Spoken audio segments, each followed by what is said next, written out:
Hey viewers, welcome back to the channel.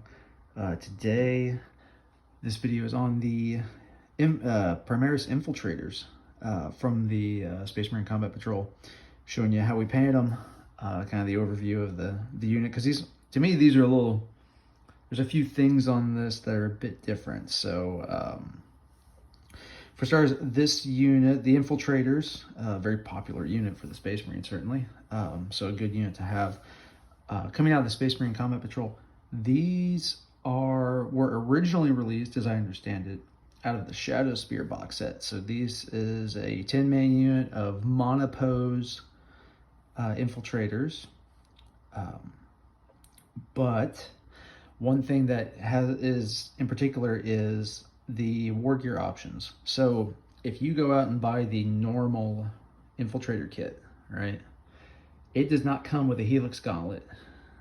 It comes with the comms array for the optional wargear, but it doesn't come with a Helix Gauntlet. To my knowledge, there are only two ways to get a model with a Helix Gauntlet. One is this Combat Patrol or a Shadow Spear box, right? And the other one is a different sculpt out of the Kill Team, like Phobos Strike Force Kill Team box. They have a Helix, but right, that guy right there, Helix Gauntlet. So if you actually want to kind of WYSIWYG your models, right, this is about the only way to get it. So that's good information to have. And I think these sculpts are kind of cool too. So I'm glad I got them. I went ahead and painted them up as one 10-man squad instead of two 5-mans, just because why not? So for my army, I'd probably want to run two 5-man of infiltrators. So I could certainly do that and just proxy, right? Say, hey, this guy has the Helix, but if I want to actually WYSIWYG, I'll have to buy another unit of infiltrators, and I'd probably do the Phobos just to get some different sculpts. But these are the infiltrators. I think these sculpts are pretty cool.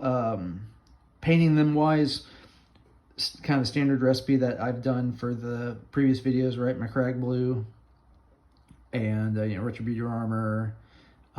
Use the Rakarth Nightshade, the blue shade for these, which I think gives a nice tone versus something like a Nuln Oil, especially because these guys are supposed to be sneaky, so it kind of darkens them up a little more in that blue hue, which I kind of like.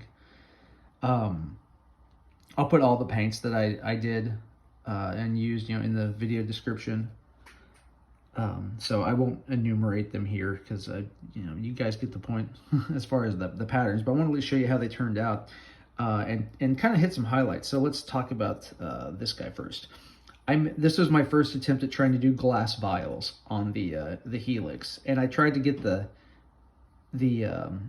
fluid level, right? So if he's standing on the ground, right, then that fluid's at kind of an angle versus like if you just had a straight line like that. All right, so I tried to do that, and I tried to do glass reflection on the top of the little ampules. It did not turn out the best, but, to quote Mr. Rogers, right, I'm not very good at it, but that's okay. So, learning, trying, right? I also tried to do on his little Helix there, I tried to do like a little heartbeat spike monitor, with some Moot Green. Hard to do, certainly, but those are the kind of little details that you can certainly do.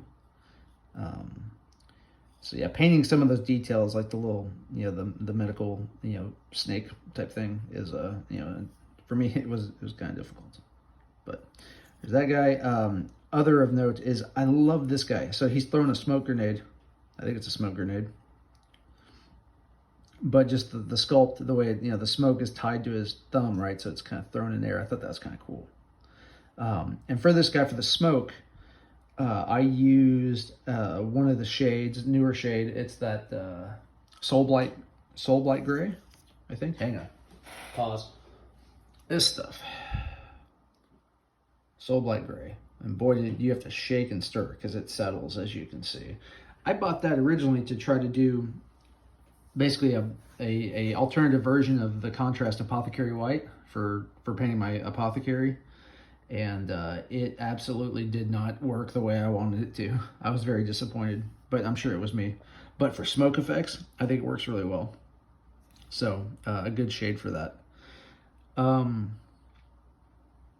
Aside from that, that's pretty much it on these guys. I mean, a lot of the details You know, these guys have a lot of details, a lot of grenades, right? A lot of scopes. Of course, the sergeant without a helmet, because they don't ever need helmets. I did use the, instead of lead belcher and all the metal parts, since these guys are sneaky, and I was out of lead belcher, I used the darker metallic, right? I used the, oh, what's it called? I'll find it. Iron Warriors. Yes, Iron Warriors. So, use that. And for the, I guess, you know, the sneaky guys, I like the tone of the metallic. It's a lot darker. So I think that looks pretty cool. For all the scope lenses, you know, I just use like Mephiston Red, and then I don't even know what green it was. Calibite green or something like that. But if I had them to do it again, what I would do is, Games Workshop makes those technical paints that are kind of like gemstone paints, where when they dry, they look like a glassy gem, and they make them in red and green and blue. And I would probably use the red and green of those for those scope lenses, so you can kind of get a little scope glint, you know, on them. Failing that, I think you can put some gloss, like a gloss varnish on there, like I think it's called Ard Coat is what GW has, to just put a gloss finish on it, right where you get some reflection. But that's about all I got. That's the Infiltrators. They turned out well. These were fun to paint, at least for me. So hope you found this useful. And as always, thanks for watching the channel, and we'll see you in the next video.